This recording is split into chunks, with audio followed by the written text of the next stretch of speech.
Welcome back to Stab the Dragon Productions for episode number 198 and the first match in my brief Canadian whiskey tournament. The reason for this study of Canadian whiskey is I may have an opportunity to do a tasting at a local private club sometime in the near future. So they have 4 Canadian whiskeys and I'm studying those 4 plus a few more. But Canada has been in the news a lot lately with the election of Trump and then the resigning of Prime Minister Trudeau. There's all kinds of news about Canada. There's taxes coming in, and so it's time to buy your Canadian whiskey before the taxes go up, I guess, apparently. So today is February 1st, 2025. It is a nice winter's day in Fort Worth, Texas at 71 degrees and sunny. So let's look at the whiskeys. We've got Canadian Club 1858 versus Canadian Mist in a plastic jug. This is the first matchup in this series. What we're going to do is review the basic history of these two whiskeys and some of the basic facts, and then we'll conduct a blind tasting contest to determine which whiskey is my favorite. I'll see if I can identify which is which along the way. And finally, the winner may get placed in a cocktail. So first of all, let's look at Canadian Club, 1858. This whiskey was begun by Hiram Walker. He started distilling whiskey in the mid 1850s in Detroit, and by 1858 he had moved to across the Detroit River because Detroit was dry. Detroit was practicing some early forms of prohibition, and so he moved across the river into Ontario and eventually built basically a town called Walkerville to house his distillery and his grain mill and his workers, and it was kind of a social engineering experiment, really. The Canadian Club then was born in 1858, but how it got its name, it was aged. He would age the whiskey for several years, like 5 years, which back then was a long time. And he would market it to exclusive clubs in the big cities and fancy hotels and stuff. So it became known as the club whiskey or that club whiskey, or club whiskey. And eventually he was making such inroads into the American whiskey scene from Canada the distillers complained to Congress and they passed a law that basically says, hey, if you are a foreign whiskey outside of the United States coming in, you have to put the country of origin on your bottle. And so Canadian Club was born partly as an act of Congress, and they wore it proudly. This whiskey is currently owned by Jim Beam Brands, which in turn is owned by Suntory, a Japanese company. This whiskey comes in at 80 proof. It's a non-age stated, but by law, the youngest whiskey in here is going to be 3-year-old. That's the law in Canada. But it is thought to have some older, even up to 8-year-old whiskey as well. So it's a blend of corn, rye, and malted barley.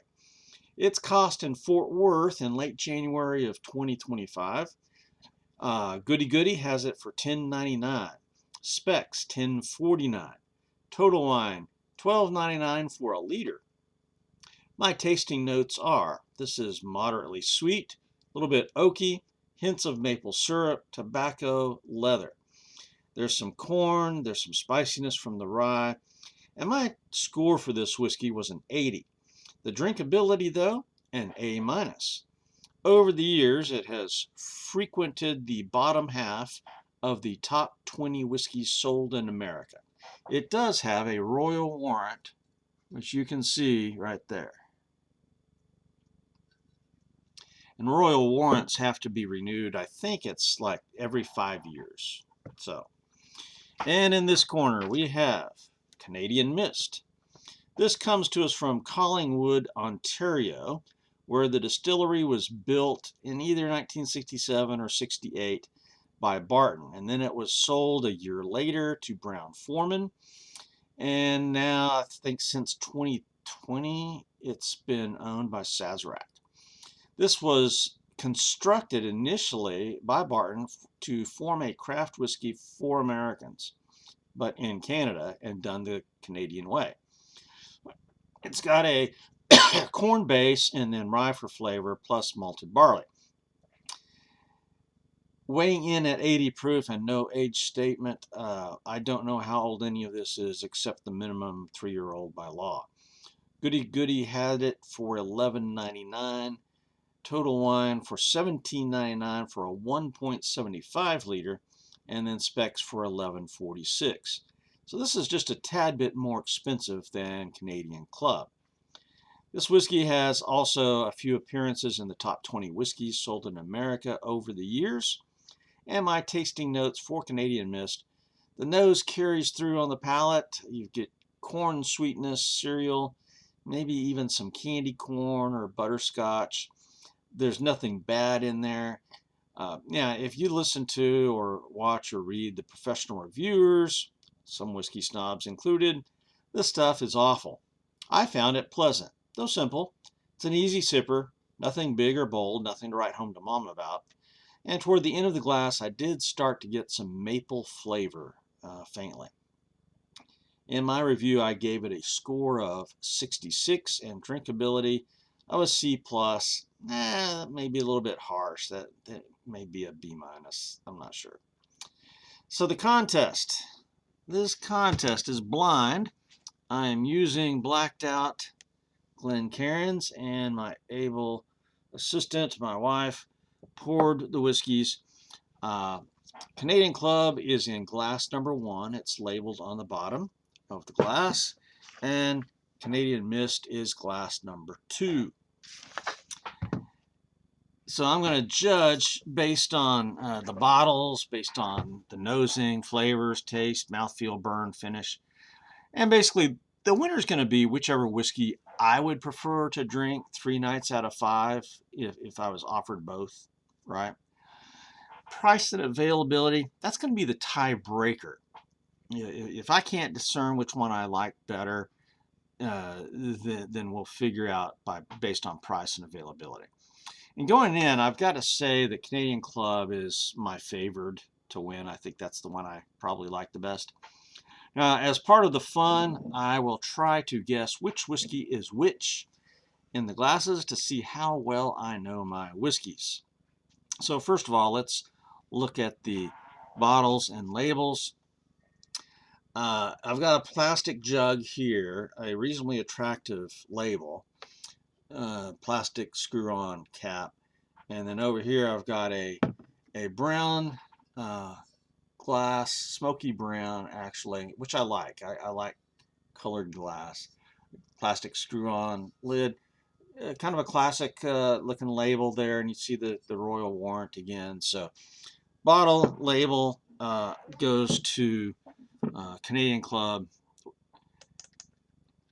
and we'll go to the nosing next. I'll start here on my left. I'm getting some corn sweetness.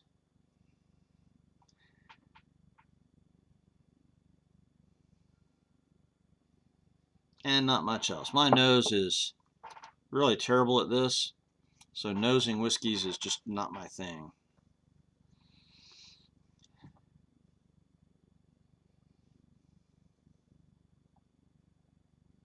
If it's possible, this one on the right had even less of a nose. So the one on my left is the winner there. All right, mouthfeel, burn, and finish. Since the one on the left had the stronger nose, I think, I will start with the one on the right. Even though they are both 80 proof, so there's not going to be any proof difference here. One on the right.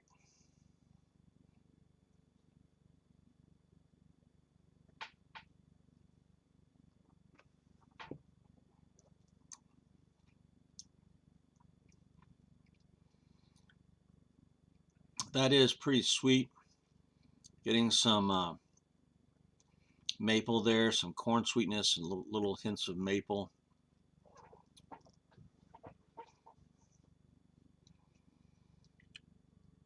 A little bit of spice.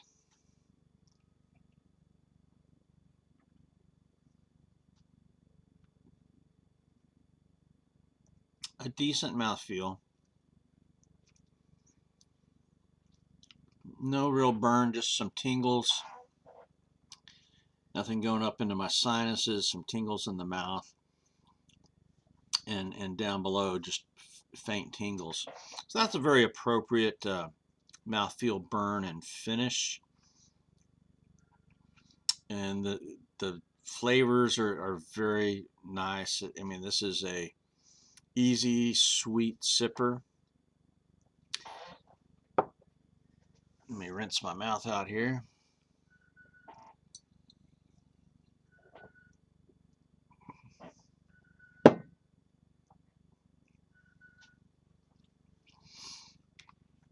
Okay, we will go to the one on the left that had the stronger nose.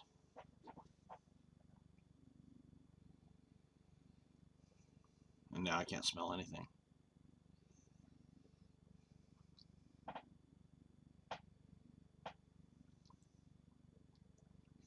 Cheers.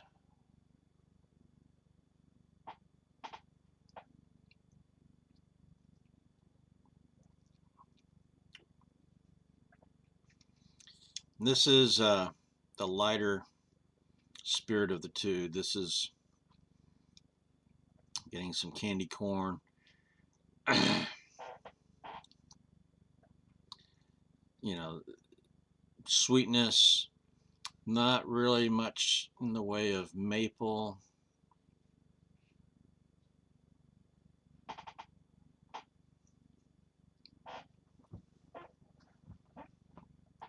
Mouthfeel maybe a little bit less. The tingles maybe just a little bit less. This one seems to be the lesser productive of the two. But it's very close. I mean, they are very similar. This is going to be difficult.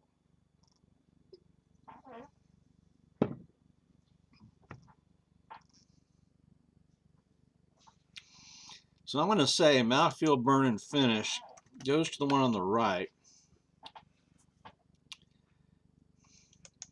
But flavors and taste,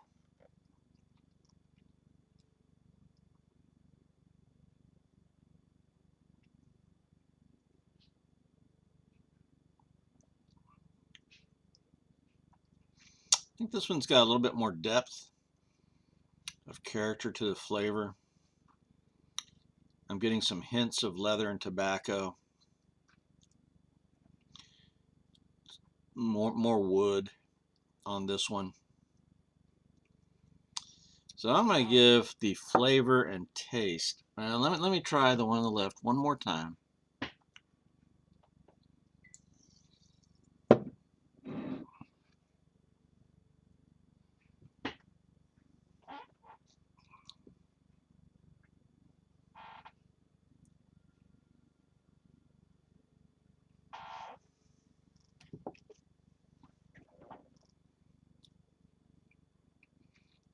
Wow.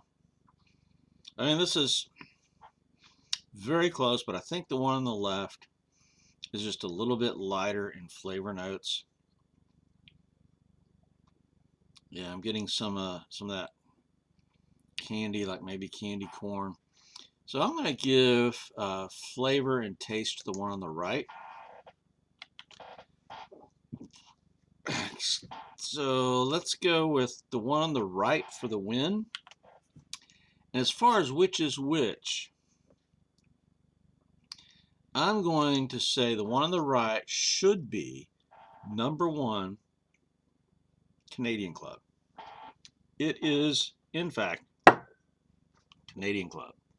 And this is #2 Canadian Mist. So I got that right. And I think, you know, I headed into this thinking that Canadian Club would probably be my favorite. And Sure enough, it is. So that is the winner.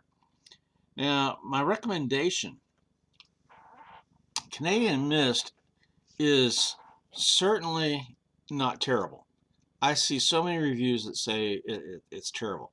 Now, I've rated it fairly low, and maybe I was a bit harsh on my drinkability evaluation, but as a C plus.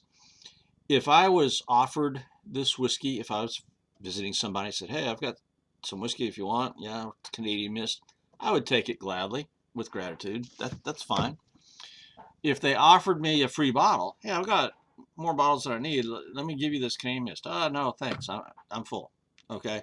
I don't think I'll want another bottle of that. Canadian Club, on the other hand, not only would I receive a drink from it gladly and with gratitude, if they offered me another bottle and I currently did not have a bottle of Canadian Club, I would take it. So that's the difference in my recommendations. A lot of people hate on Canadian Club. I mean, there are, whiskey aficionados who hate on Canadian whiskey in a way that just amazes me. I, is this going to be my favorite? No, my favorite's going to be Texas whiskeys, bourbons, rye, scotches. But this is, so this is going to be far down on my list. But nonetheless, I think I'll always have Canadian whiskeys in my cabinet because they're likable.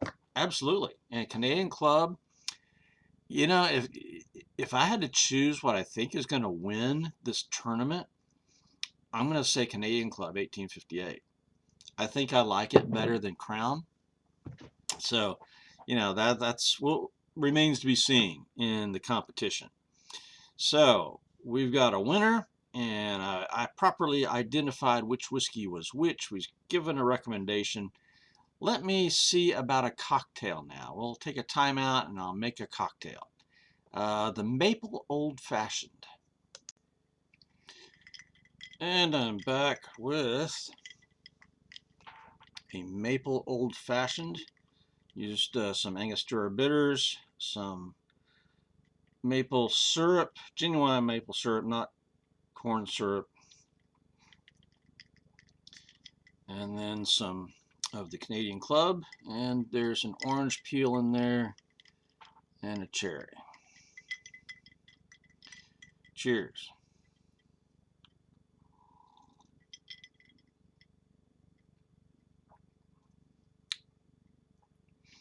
And that absolutely works.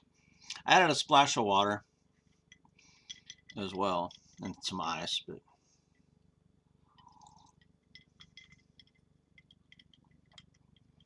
yes, the Maple Old Fashioned with Canadian Club. And what a lot of people say is that whiskeys like this are designed for mixing. I kind of have a different standard. I think if any whiskey is worth drinking, it's worth drinking neat. Now, if it works as a mixer, that's fine.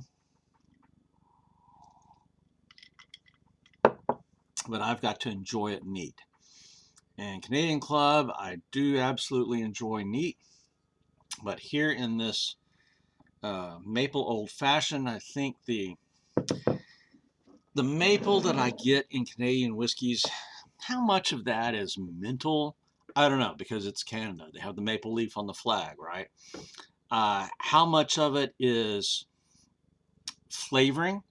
Because I know that in Canadian whiskeys you can add flavoring, and so maybe there's maple flavoring. Maybe one of the barrels of whiskey they put in there has been aged in because they don't have a set rule for what kind of barrels to age in, right? So maybe it's a used maple syrup barrel. That would make perfect sense.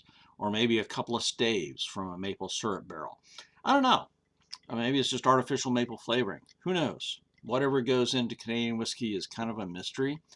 And that's why when I evaluate them, points are taken off for composition because who knows what's in there, right? But cheers. This is Stab the Dragon. And next time I think we'll do Seagram's VO versus Crown Royal Fine Deluxe. Out here.